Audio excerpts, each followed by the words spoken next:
আপনি কি জানেন আপনার সেই স্বপ্নের বাইকটা, যেই বাইকটা আপনি অনেক স্বপ্ন নিয়ে তিল তিল করে টাকা গুছিয়ে কিনেছেন, রোজ যত্ন করে মুছছেন, চকচকে করে রাখছেন, কিন্তু একদিন পাম্পে গিয়ে ট্যাঙ্ক ফুল করার পর হঠাৎ আপনার স্বাদের বাইকটা স্টার্ট নেওয়া বন্ধ করে দিল। অনেক চেষ্টা করার পর কিন্তু গাড়িটা আর স্টার্ট হচ্ছে না। বাধ্য হয়ে গ্যারেজে বা সার্ভিস সেন্টারে নিয়ে যাওয়ার পর মেকানিক আপনাকে এমন একটা কথা বলল, যা শুনে আপনার মাথায় আকাশ ভেঙে পড়ল। মেকানিক বলল, দাদা, আপনার বাইকের ইঞ্জিন পুরোপুরি সিজ হয়ে গিয়েছে, এর ভেতরের রবারের পাইপ গলে গিয়েছে আর ট্যাঙ্কে জং ধরে গিয়েছে।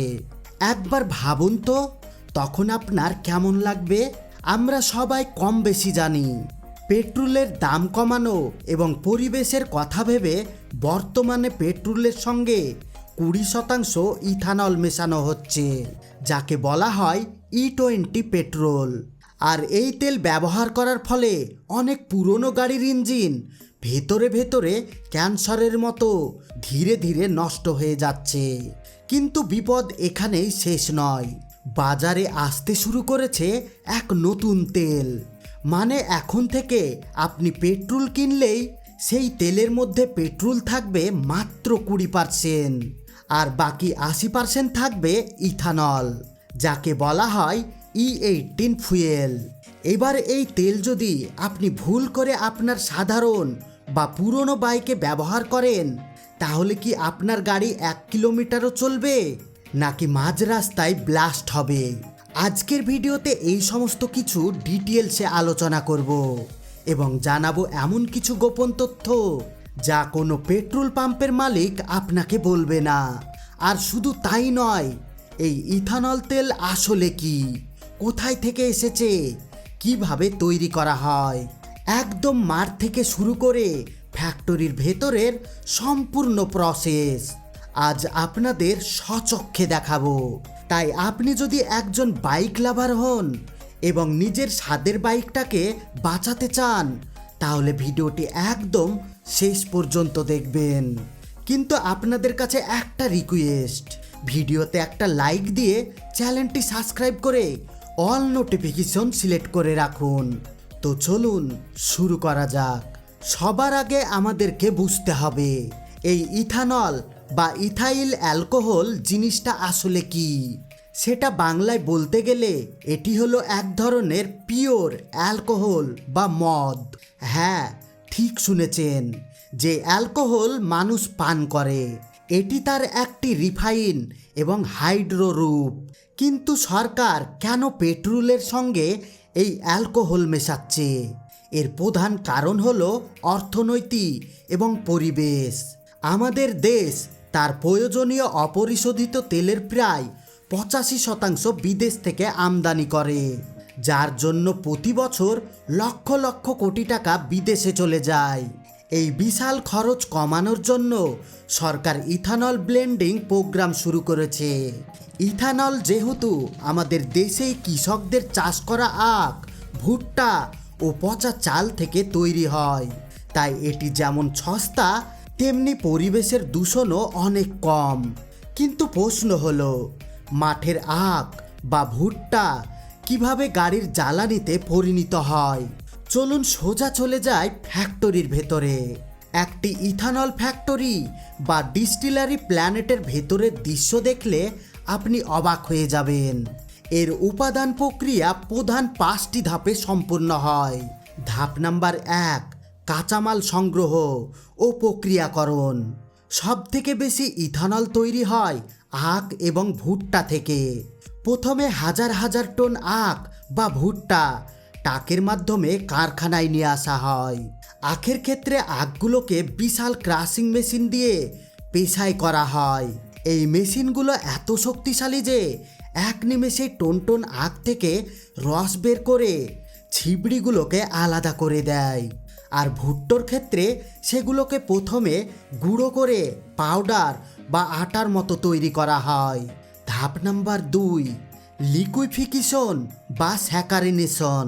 ভুট্টা থেকে পাওয়া পাউডারের সাথে জল মিশিয়ে একটি বড় ট্যাঙ্কে উচ্চ মাত্রায় ফোটানো হয়।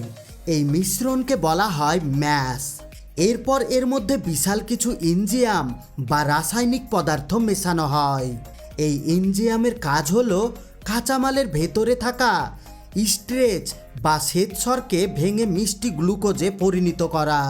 ধাপ নাম্বার 3, গাজন বা ফার্মেন্টেশনের আসল জাদু। এই মিষ্টি রসগুলোকে এবার পাঠানো হয় বিশাল ফার্মেন্টেশন ট্যাঙ্কে। এখানে শুরু হয় আসল ম্যাজিক। এই রসের মধ্যে মেশানো হয় ইস্ট নামের এক ধরনের ছত্রাক।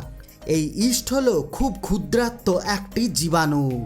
এরা রসের ভেতরে থাকা মিষ্টি বা সুগারকে খেতে শুরু করে এবং এর বদলে দুটি জিনিস তৈরি করে, 1 কার্বন ডাই অক্সাইড গ্যাস এবং 2 অ্যালকোহল বা ইথানল। এই প্রক্রিয়াটি সম্পূর্ণ হতে প্রায় 85 থেকে 72 ঘন্টা সময় লাগে। এই পর্যায়ে যে তরলটি পাওয়া যায় তাতে মাত্র 10 থেকে 15% ইথানল থাকে। একে বলা হয় ওয়াশ বা বিয়ার। ধাপ নাম্বার 4, পতন বা ডিস্টিলেশন। 10% ইথানল দিয়ে তো আর বাইক চলবে না, একে আরও পিওর করতে হবে। তাই এই ওয়াশকে পাঠানো হয় ডিস্টিলেশন কলমে। এখানে তরলটিকে প্রচণ্ড তাপে ফোটানো হয়। যেহেতু ইথানল জলের 100 ডিগ্রি সেলসিয়াসের চেয়েও অনেক কম তাপমাত্রায় 78 ডিগ্রি সেলসিয়াসে ফুটতে শুরু করে, তাই ইথানল বাষ্প হয়ে উপরের দিকে উঠে যায় এবং জল নিচে পড়ে থাকে। এই বাষ্পকে আবার ঠান্ডা করে তরলে পরিণত করা হয়। এখন আমরা যে ইথানল পেলাম তা প্রায় 95% খাঁটি। ধাপ নাম্বার 5, ডিহাইড্রোজেন বা জল শূন্য করা। পেট্রোলের সাথে মেশানোর জন্য ইথানলের মধ্যে 1% জল থাকলেও চলবে না। তাই এই 95% ইথানলকে মলিকিউলার সিভ নামের একটি অত্যাধুনিক ফিল্টার মেশিনের ভেতর দিয়ে পার করা হয়, যা বাকি থাকা 5% জলীয় অংশকে শুকিয়ে নেয়। অবশেষে তৈরি হয়ে যায় 99.9% খাঁটি সস্তা অ্যাবসোলিউট ইথানল। এরপর এই ইথানল বিশাল বড় বড় ট্যাঙ্কারে করে চলে যায় ওয়েল রিফাইনিতে, যেখানে পেট্রোলের সাথে একে নির্দিষ্ট অনুপাতে 20% বা 80% মেশানো হয় এবং তারপর তা পৌঁছে যায় আপনার পাড়ার পেট্রোল পাম্পে। ফ্যাক্টরির প্রসেস তো আপনারা দেখলেন, কিন্তু এখন সবচেয়ে বড় প্রশ্ন, এই এত খাঁটি ইথানল আপনার স্বাদের বাইকের জন্য ক্ষতিকর কেন? এর প্রধান কারণ হলো দুটি। প্রথমত, ইথানল হলো হাইড্রোক্লোসিভ। এর মানে হলো ইথানল পরিবেশ থেকে বা বাতাস থেকে খুব দ্রুত জল বা আর্দ্রতা টেনে নেয়। আপনার বাইকের ট্যাঙ্কে যখন E20 বা E80 তেল বেশি দিন পড়ে থাকে তখন ইথানল বাতাস থেকে জল টেনে নিয়ে ট্যাঙ্কের নিচে জমা করতে থাকে। আর তেলের সঙ্গে জল মিশে গেলে কি হয় তা নিশ্চয়ই জানেন।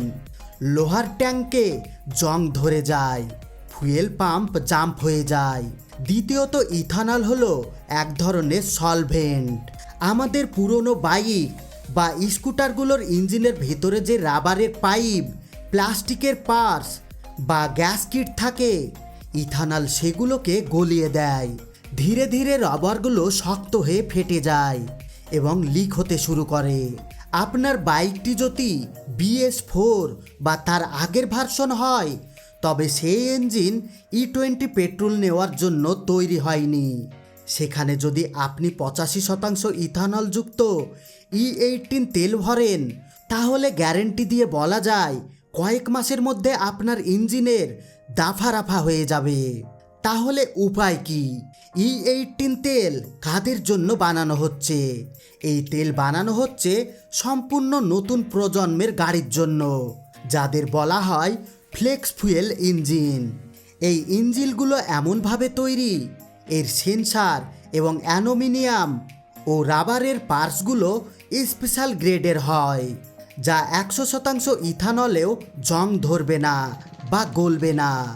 এখন সবচেয়ে গুরুত্বপূর্ণ প্রশ্ন, আপনার কাছে যদি পুরনো বাইক থাকে তাহলে আপনি আপনার শখের বাইকটি বাঁচাবেন কিভাবে? নাম্বার 1, ট্যাঙ্ক ফুল করে রাখবেন না। যদি আপনি রোজ বাইক না চালান তবে তখনও ট্যাঙ্ক ফুল করে রাখবেন না। বাইক যত বেশি দিন দাঁড় করানো থাকবে ইথানল তত বেশি জল টানবে। যতটুকু প্রয়োজন ততটুকুই তেল ভরুন। Number 2, fuel stabiliser. বাজারে এখন ভালো মানের ফুয়েল স্টেবিলাইজার পাওয়া যায়, তবে ভরার সময় কয়েক ফোঁটা এটি ট্যাঙ্কে দিয়ে দিলে ইথানল জল টানতে পারে না এবং ইঞ্জিনের রাবার পার্টস ভালো থাকে। নাম্বার 3, E18 থেকে দূরে থাকুন। পেট্রোল পাম্পে গেলেই খেয়াল রাখুন পাম্পের মেশিনে কি লেখা দেখাচ্ছে। পুরনো বাইকের ক্ষেত্রে কোনোভাবেই E18 তেল ভরবেন না। সাধারণ আনব্লেন্ডেড পেট্রোল বা প্রিমিয়াম পেট্রোল ব্যবহার করার চেষ্টা করুন, যদিও সেটি পাওয়া এখন একটু কঠিন। নাম্বার 4, নিয়মিত সার্ভিসিং। ফুয়েল ফিল্টার এবং ইনজেক্টর নিয়মিত পরিষ্কার রাখুন। মেকানিককে দিয়ে বাইকের রাবারের ফুয়েল লাইনগুলো চেক করে রাখুন। ইথানল ব্লেন্ডিং আমাদের দেশের ইকোনমির জন্য এবং পরিবেশের জন্য নিঃসন্দেহে একটি দারুণ পদক্ষেপ, তবে এর জন্য আমাদের প্রযুক্তিগতভাবে আরও সচেতন হতে হবে। কোম্পানিগুলো তো নতুন ফ্লেক্স ফুয়েল বাইক বানিয়ে বিক্রি করবে, কিন্তু আমাদের মতো মধ্যবিত্তদের পুরনো শখের বাইকটার খেয়াল আমাদেরকেই রাখতে হবে। বন্ধুরা, আজকের এই ফ্যাক্টরির প্রসেস এবং ডিটেলস ইনফরমেশন আপনাদের কেমন লাগলো? আপনি বর্তমানে কোন বাইক চালাচ্ছেন এবং আপনার এলাকায় পেট্রোল পাম্পে E20 তেল পাওয়া যাচ্ছে কি না তা অবশ্যই কমেন্ট করে জানান।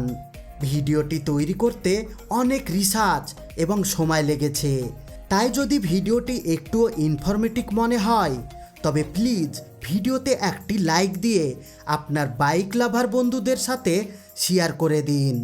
আর এমন সব দারুণ ফ্যাক্টরির প্রসেস এবং অজানা তথ্য জানতে চ্যানেলটিকে এক্ষুনি সাবস্ক্রাইব করে বেল আইকনটি অন করে রাখুন। দেখা হচ্ছে পরের কোনো দুর্দান্ত ভিডিওতে। ততক্ষণ পর্যন্ত সাবধানে গাড়ি চালান, সুরক্ষিত থাকুন। ধন্যবাদ।